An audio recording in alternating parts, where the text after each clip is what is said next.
And this panel is comprised of some fine, handsome young men, I would say. But it perfectly aligns with the panel we just came off of September 11, 2001. It continues the storyline from the days and the months following really the horrific attacks on our homeland. During a time where our nation, we were standing more unified than I would say we have in a few decades. We were bonded together through tragedy.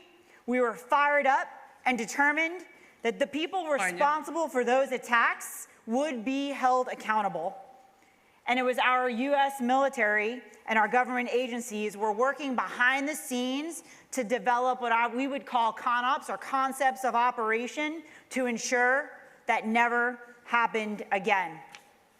So this afternoon, we're going to hear from the Green Berets of Operational Detachment Alpha 595, the very first U.S. team to be inserted into Afghanistan after the attacks on 9/11.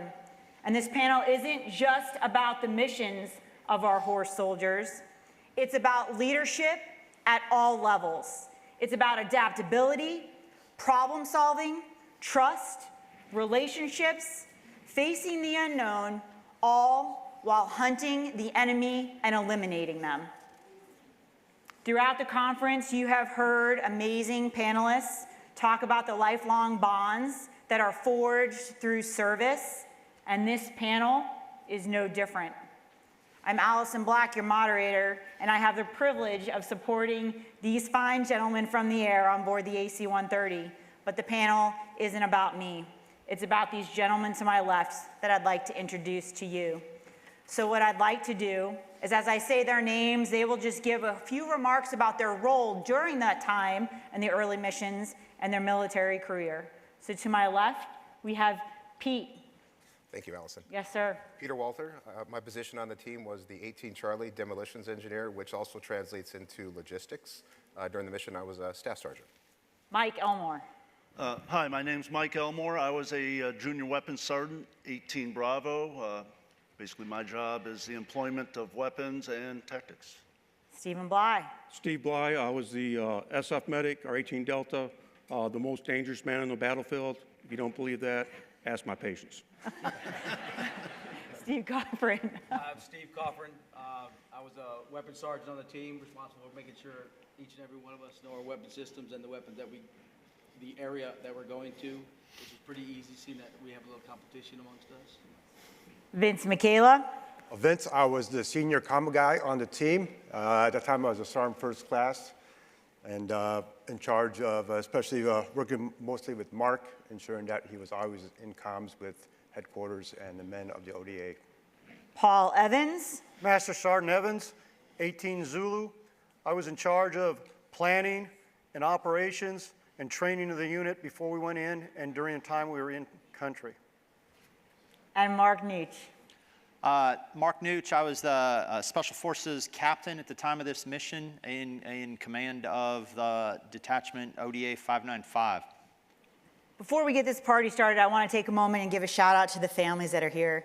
I know we have some of our kiddos, we got our wives, some of our wives that are here in attendance. So we, all of us, could not do what we do without the support of our families. So I do want to take a moment and just give the families that have supported us over the years a round of applause.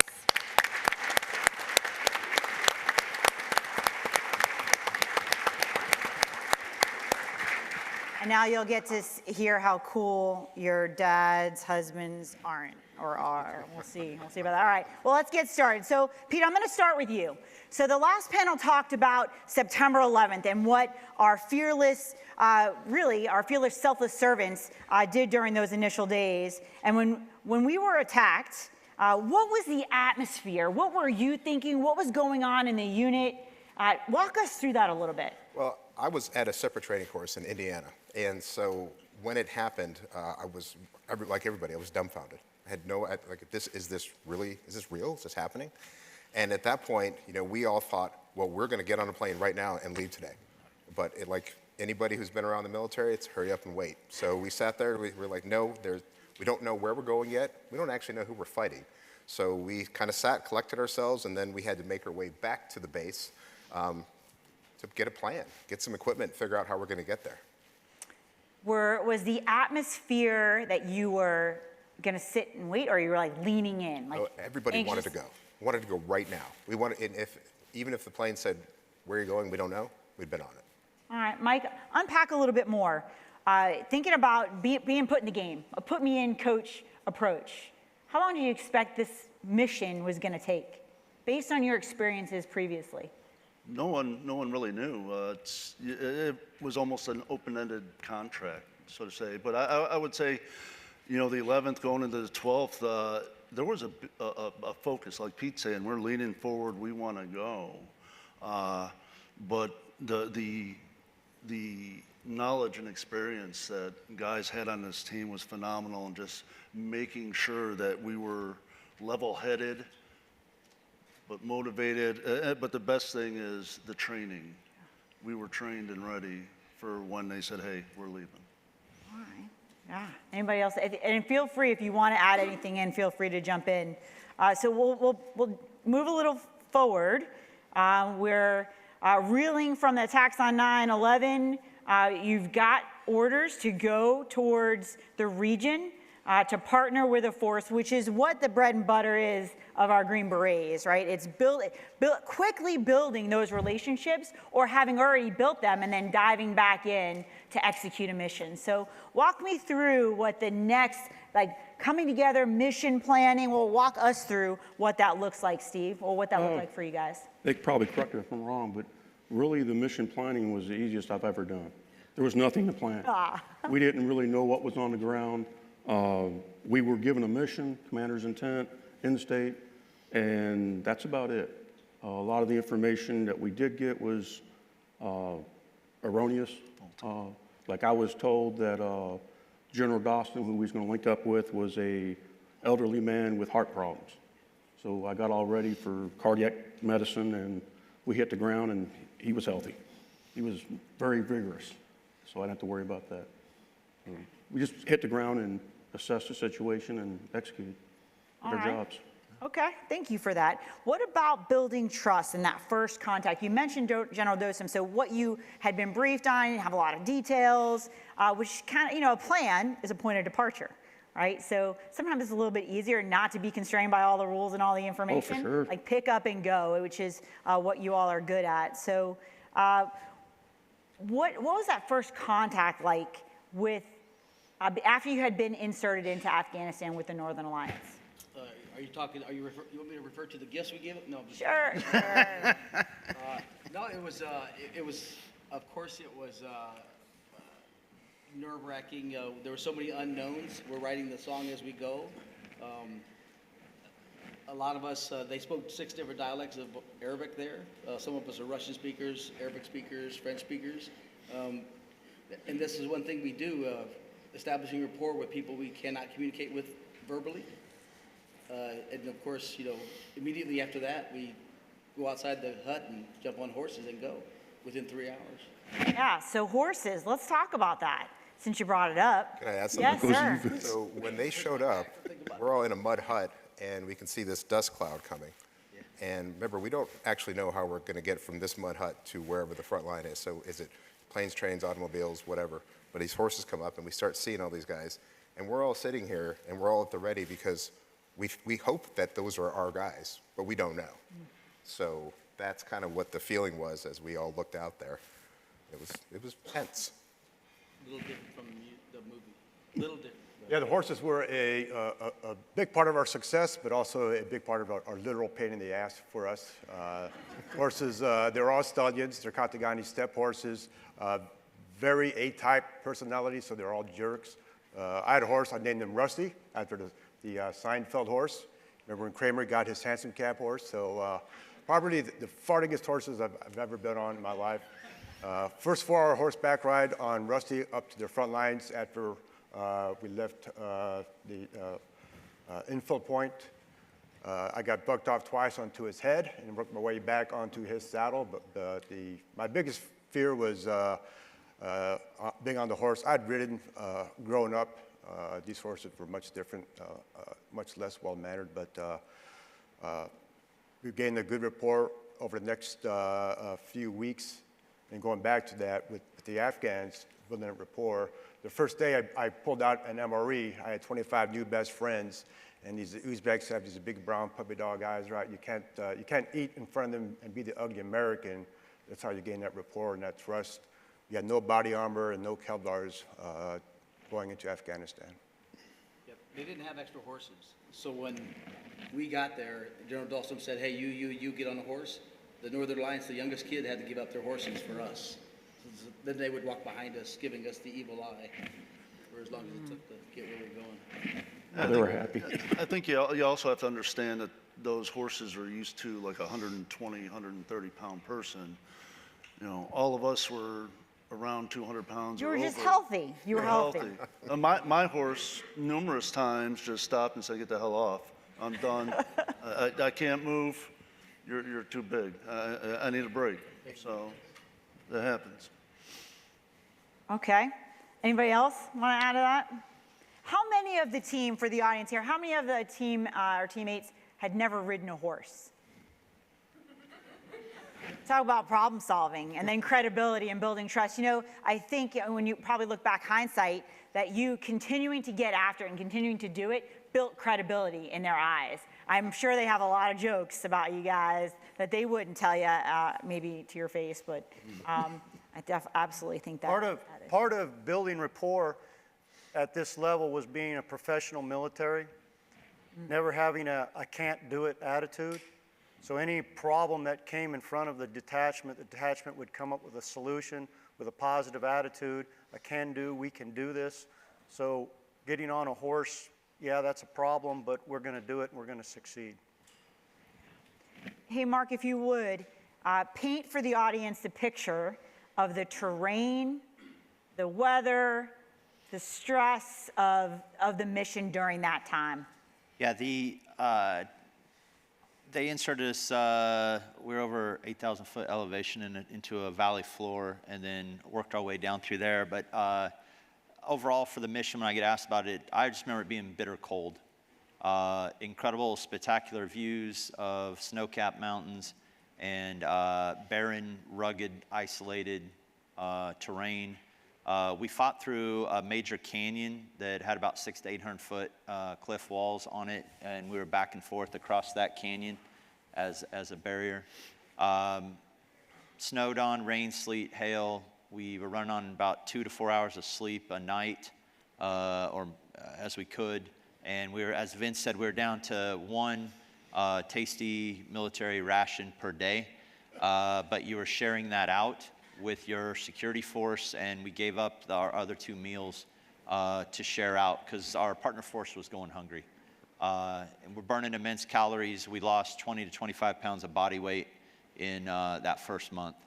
And we rode the horses the first 21, 22 days, which there was no training manual for. The U.S. military had not ridden horses in combat since 1942 in the Philippines. And so we're figuring it out, as Paul said. We're can-do attitude. How do you carry a rifle? What gear do I leave? We averaged 200 pounds. Mike was 217. He was at his fighting weight. Fighting weight. Yeah, and then you're carrying, 40 pounds of lightweight gear. And what really, I think, challenged us, too, was how much gear we realized we can go without. And we started caching gear in caves and different places and riding between our resupply points. So that really adjusted your, what we would call TTPs, techniques, tactics, and procedures of how you were going to execute your mission. I think that probably happened fairly fast. Did you guys assess that the movement on the battlefield, because it happened, the landscape changed pretty quickly with the way the enemy was dispersed or really turning themselves in and surrendering to the Northern Alliance. Can you walk through how, what were your expectations in those first couple of weeks, October into November of the mission execution? Anybody want to tackle that one? In receiving the short operations order before we'd be flown in, we were only to have 48 hours before we'd be inserted by helicopter. It was 4 to 8 pages of information. Half of it was information the guys on this team generated through self-study and fed up to the command. And so then we get this mission that's very broad, very open-ended. They literally said, hey, we'll see you in 6 months in the spring, and very candid about the life, immense political pressure. Someone has to be the first to be sent in. This team had volunteered, along with a handful of other teams, to be the first to be sent in. And they don't expect you to survive, honestly. But we're going to make a difference and get in there and sort it out in that chaos and unknown situation. The enemy massed against our partner force, had about 300 fighters the first day that we could count. They massed against that force and kept coming into that valley. And we split up our team. I'll let the guys talk about that here in a bit. But we started calling close airstrikes. They were coming in overhead to take out their armor, artillery, their heavy equipment. But this team and a handful of Americans on the ground, we're credited with destroying an entire army of extremist fighters from the Taliban. Hey, Paul, yeah, Mark meant, sorry, go ahead, Paul. What we were doing is, we didn't know what the enemy was going to do when we first got in country. By sending out our troops and making contact with the enemy, we were observing what the enemy could do and what our friends could do. And then we were stepping back and forming our plans to continue on for the next few days and how we could support Dostum and his men. So you talked about, you came out, you went in as a team, but you realized the mission required you to break up into smaller groups. So communication and making sure you maintain battlefield awareness was key. So Vince, talk a little bit about how you maintained your battlefield awareness as you started breaking up into smaller teams. So our team, going back many years, we'd always cross-trained across all the MOSs, so everybody knew how to work a mortar, everybody knew how to work all the radio systems, and as much as we could, medicate as well. So shoot, move, communicate, and medicate was our mantra, and we lived that. So Afghanistan was just like he had trained. So all the guys knew how to work the radios, they knew how to call in close air support, and we were very confident in ourselves and each other that we would always do the right thing. And you got to remember, going back to that time, that how angry we were as Americans, right? This is still the imagery from 9/11 was still very fresh in our minds, that we could not fail and that we were there fighting for those 2,996 souls that lost their lives that morning, right? So that was, for us, it was how we had trained. Bill, Andy, and myself took off, within a couple hours, and for 3 weeks, almost 3 weeks, I didn't see any of these guys until Pete Until Pete showed up with a donkey by himself, literally by himself, coming down the trail and had our mail. And 3 weeks. The way we communicated in our team, because you had to set up a SATCOM radio most of the time, and you couldn't really follow a timeline. You didn't know where you're going to be 2 hours from now, so you couldn't really coordinate. We would call our headquarters and basically give them a sit rep, and then they would pass it on to Mark or the other cells. So they acted like a messenger service for us. Yeah, it wasn't carrier pigeon style, but it definitely wasn't the technology we have today. Yeah, we are equipped with satellite-capable radios. We had some old ones at the time. Our Air Force counterparts that came in and joined us on day 10 are two of our young JTACs. They brought in the newer radio, more capable, but overall we had 5 satellite-capable radios, and the 14-man detachment then, the 12 Green Berets and the 2 Air Force controllers, we split into 4 3-man cells. And that's what Steve's referring to. They were the first 3-man cell that was split out on their own. And we tried to make communication twice a day. So it's not, nobody's tracking us. Technology's changed. The way America fights now has changed a lot. Nobody was tracking us on the ground or digitally where we were going. So whenever we stopped for the night, we're calling up and telling them, hey, we are here. And that's Vince and every guy on the team operating these radios through various means, whether that's our SATCOM or UHF, VHF radio mechanisms. So you mentioned the Air Force combat controllers, the JTAC qualified airmen that showed up and introduced, you were on the ground for a week or two, and then you started to get the air-to-ground integration. Walk the audience through how that, once the air, your fighters, your bombers, the mighty AC-130 shows up on station, how did that change the landscape of what you guys were trying to achieve? It introduced a massive amount of air power. And kind of going back to how we were positioned, we basically, so Steve and Andy and Bill were further away. And they were further away because any reinforcements that came in, they were able to hit them. And then we had me and Chad and Mike, Bob, were at like the current fight. So with this organization, and then with all that air power, what's that? Me and Paul as well were. Yeah. And so you guys were on the other side of the valley. Yeah.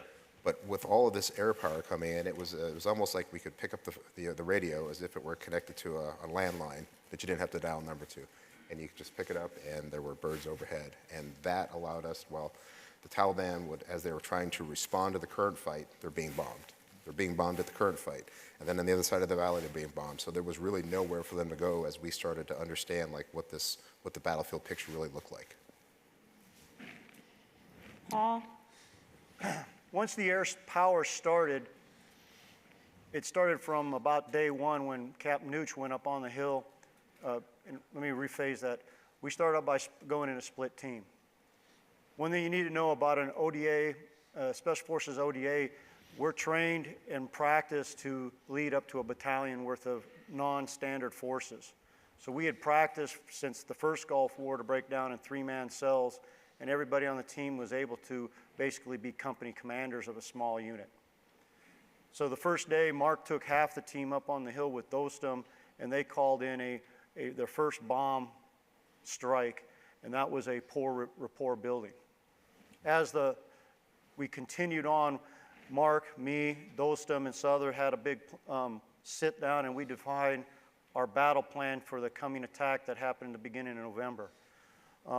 We had one cell that went off on the left flank to protect our left flank and do deep strikes into the enemy's rear, stripping them of their armor and their fuel and their service and support and any of their reaction force. Myself and Mike and Matt went off to the right flank to provide security on the right flank so that we weren't rolled up, and Captain Nutsch and Dostum with the other cell rolled up through the center. And the air power was supporting the battle plan.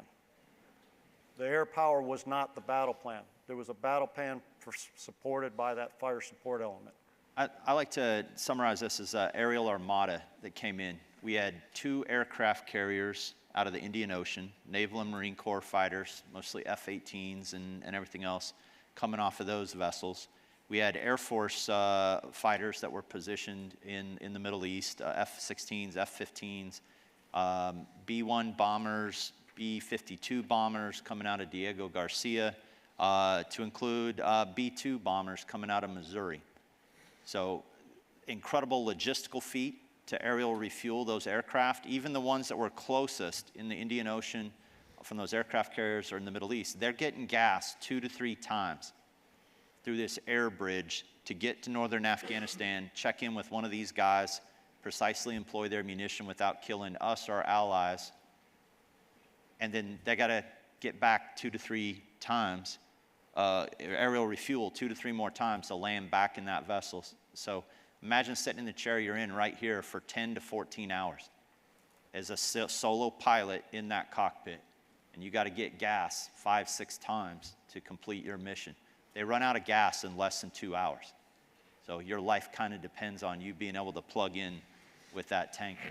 So incredible. As they did a case study about this mission, we employed over 300 airstrikes in that first 21 days, and every manner of aircraft except for the A-10 in this phase. We did not have Allison and the AC-130 gunship.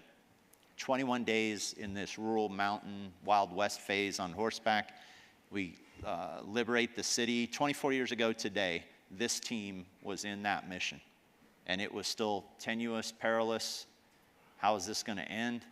And then we liberate. We had tomorrow is our anniversary of the big battle at the pass outside of Mazar-i-Sharif.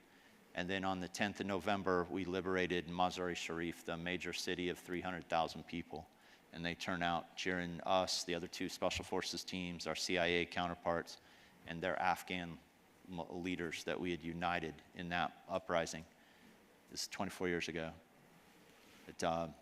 We then no longer needed horses. Then we were in the Mad Max phase of ATVs and armored personnel carriers. Toyota truck. Pete would not give up his quad runner, his ATV, so he was running all over in that with Bill. And we had, Toyota pickup trucks. Toyota trucks. Toyota trucks and SUVs. And then our partner force, we still kept the small cells, but our partner force has now got tanks and armored personnel carriers. So it was incredibly challenging. That was another 45 days in that phase. Steve, you had something? Yeah, I think especially with the audience, it's important to understand how we took ground and hold it. That's what the Army does. We used the bombs like we would mortars or artillery. We'd be on a ridge line with a trench, and then the foreign Taliban would be on the next ridge line in a trench. And we would drop bombs in their either command and control positions or Dishka positions. And while we were setting up talking to the Air Force to drop the bombs, we'd maneuver our guys on horses down into the dead space between the two ridge lines. And then we would drop the bombs.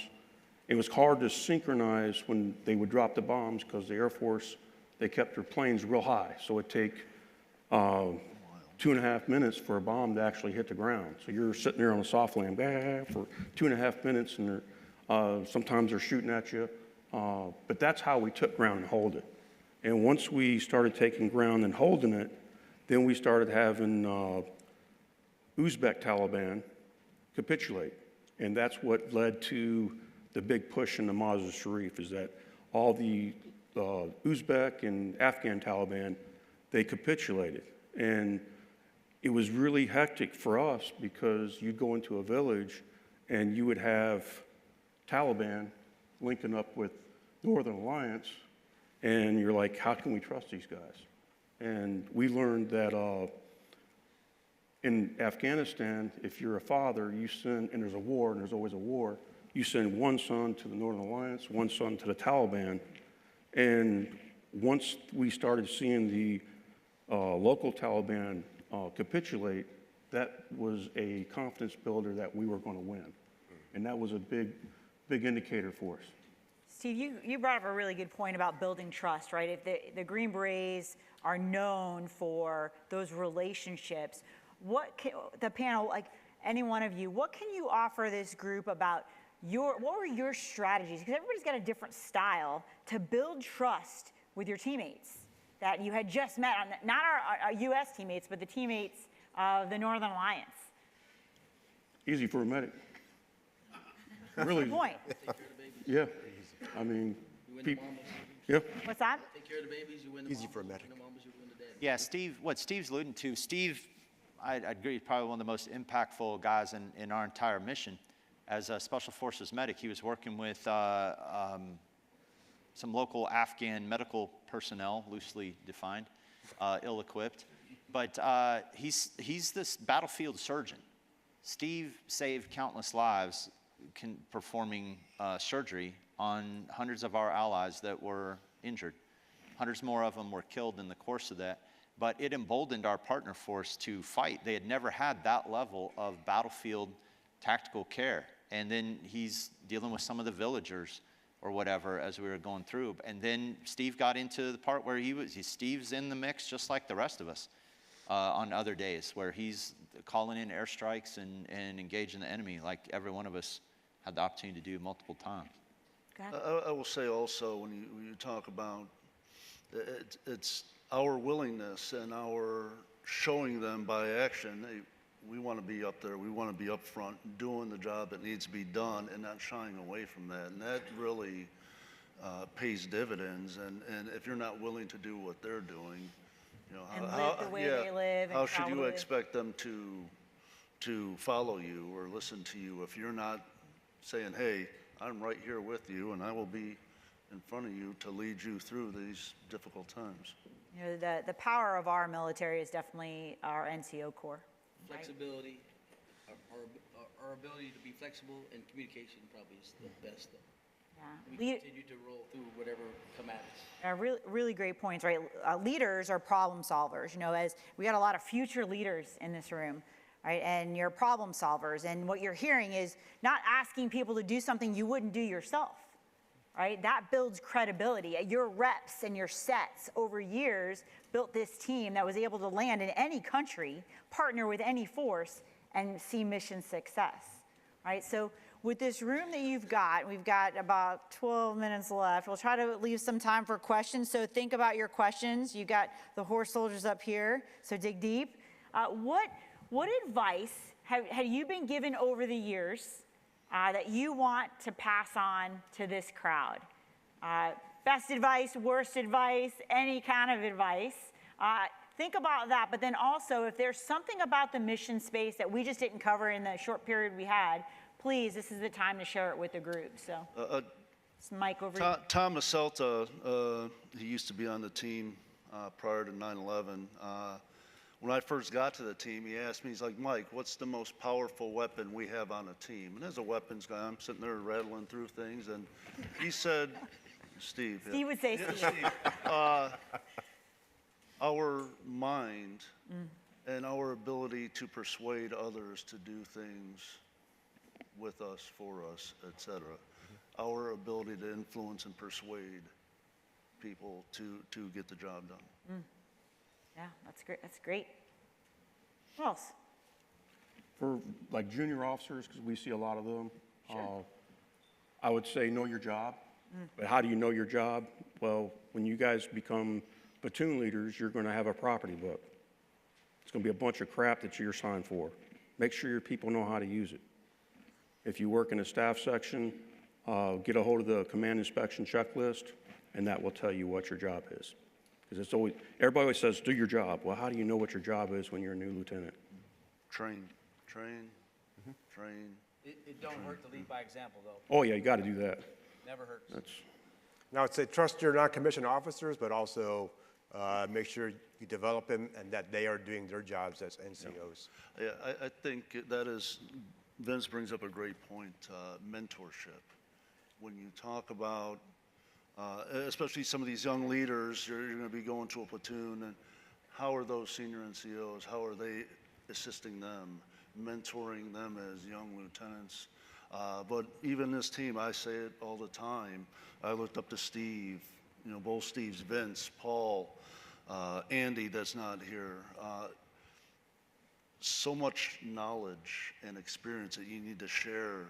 I think it's something that sometimes is overlooked, you know, how you're mentoring and getting that next generation prepared to do what needs to happen. You know, seeking mentorship, getting feedback. You're gonna get feedback whether you want it or not, but making sure you're giving feedback as well. Paul, what thoughts do you have for the group?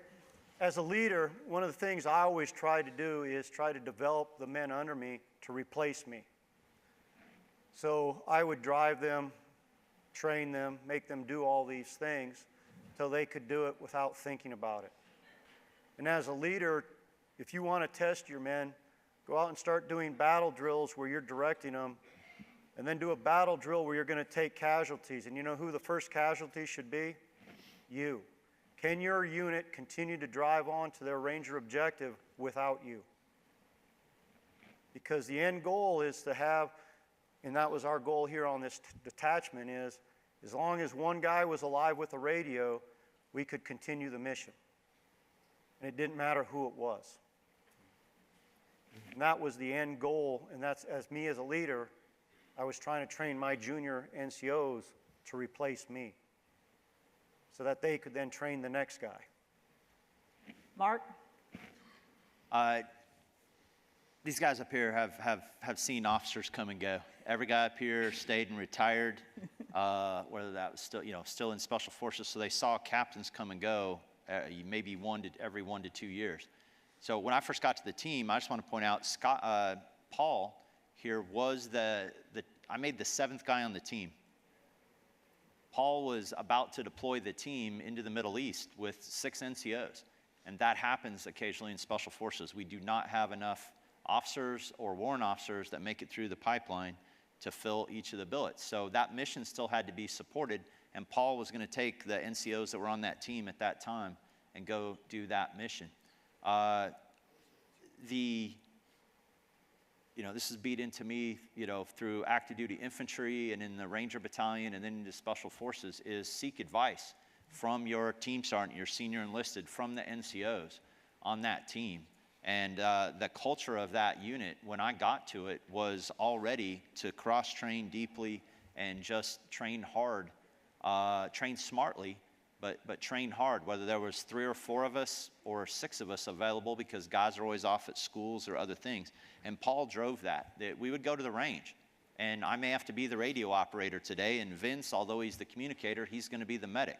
And that's how we cross-trained, is to get each other in the basics and get some hands-on and some reps. We had some good training exercises in hindsight ahead of that that really challenged us. And then we would challenge ourselves, I think, even more. This didn't suck enough. How do we make this harder? Sometimes you do that by accident. Sometimes by by you do it accident, intentionally. But we need smart, talented young individuals in our services.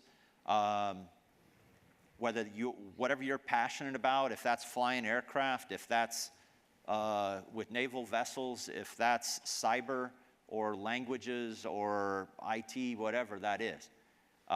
We need all of those skills, and how space and cyber and our special operations and our military all work together and complement each other. You folks are going to get a front row seat to that, and we need young, talented, skilled professionals to do that.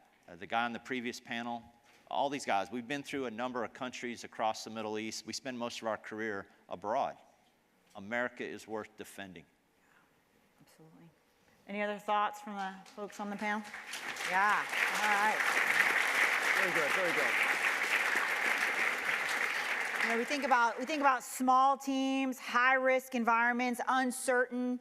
September 10th, none of us on this stage knew we'd find ourselves in Afghanistan. On September 10th, I don't know that I could blindly point to where Afghanistan was on the map as an aviator, but we know exactly where it is now, don't we, in that whole region. And we never predicted we'd be there for a few decades. And I think what that says, the last couple of decades of the global war on terror, many folks have served an entire career knowing they were joining, they were training, they were going to graduate, and they were going to go get after some terrorists.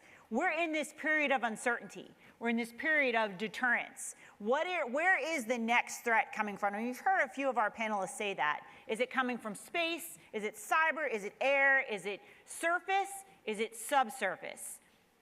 We can't tell you. But what we can tell you, and I think I can speak for all of us in saying that you will be ready.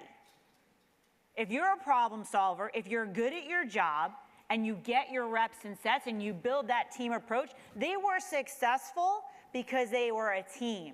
They knew each other's jobs. They knew their own strengths. They knew their weaknesses, and they shored them up. And they weren't afraid to ask the question. So the challenge to you is, if you've got those questions about what you're doing, ask them. Get stronger. Don't be afraid to fail, because you will. And when you fail forward. You fail, you fall off the horse, you get back up, right? You do it all over again. You have a living history here. You've had living history over the last few days here at this conference, which has been pretty awesome. So we're going to pause here because we got a few minutes for your questions. We hope to hear from you.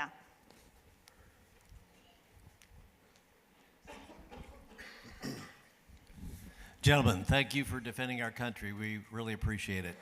So yesterday, one of the panelists mentioned that we have only won one decisive war since World War II, World War II has won decisively.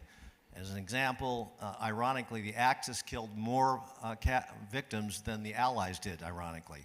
Since that time, we have not been allowed, for whatever reason, to finish the job in Vietnam, et cetera, et cetera, et cetera. We left $82 billion of equipment in Afghanistan when everybody pulled out. My question to you is, what is your reaction in regards to all your efforts and then what happened in that war? Boy, that's a lot. Yeah, go ahead. You said that earlier. I wouldn't have done it that way. They should ask. They should ask these guys. Well, we won the first Gulf War. We met our objective and we pulled out. We went in Afghanistan, we met the initial mission, and we tried to occupy it like Alexander the Great, the Russians. Nobody can hold Afghanistan. It's impossible. The bear went over the mountain is a perfect depiction. It tells you the Russians couldn't do it. If you go back and read about Alexander the Great today to remove dates and times, it's the exact same thing. We stayed in his house.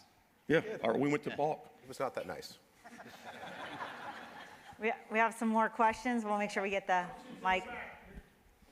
Hey guys, I'm Sabrina Peterburs. I'm Joe Peterburs' granddaughter.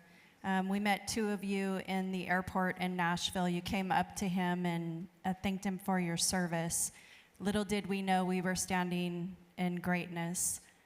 Joe's a World War II, Korea, Vietnam veteran. And when he knew who you were, he knew all about your story. He's not here right now because he's giving an interview, but he wanted to say that you are his heroes. You did everything that you could do so that we could all be here. And he has an A2 jacket that he has signatures of all the younger pilots and the younger generation that he would like all of your signature in. Thank you for doing what you did for us so we can be free. Thank you.